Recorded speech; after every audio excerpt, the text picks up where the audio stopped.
রংপুরে জামায়াতের জনসভায় ব্যাপক মানুষের উপস্থিতি। রংপুরে জামায়াতে ইসলামীর আয়োজনে অনুষ্ঠিত একটি বিশাল জনসভায় মানুষের ঢল নেমেছে।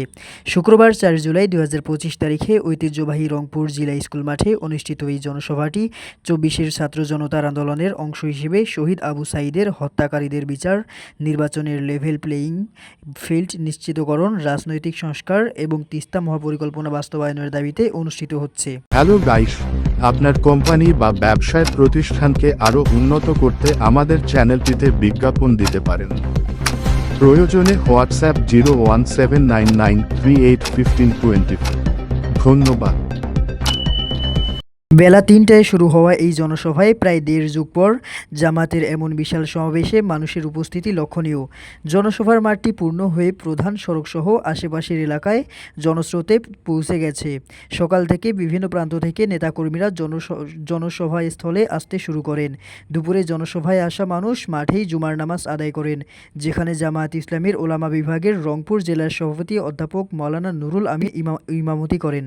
এই বিভাগীয় জনসভায় প্রধান অতিথি হিসেবে উপস্থিত আছেন জামায়াতে ইসলামীর আমির ডক্টর শফিকুর রহমান। প্রধান বক্তা হিসেবে বক্তব্য রাখছেন কারামুক্ত কেন্দ্রীয় নির্বাহী পরিষদের সদস্য ও সাবেক ভারপ্রাপ্ত secretary general ATM Azharul Islam.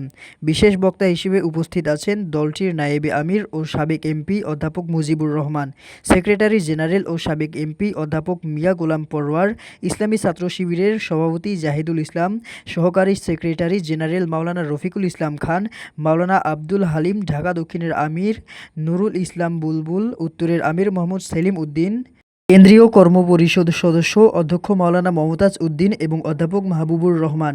এছাড়া জামায়াতের কেন্দ্রীয় ও স্থানীয় নেতারা জনসভায় বক্তব্য দেন। রংপুর মহানগরী ও জেলা জামায়াতে ইসলামীর আয়োজিত এই বিভাগীয় জনসভা উপলক্ষে রংপুর জিলা স্কুল মাঠে বিশাল মঞ্চ তৈরি করা হয়েছে।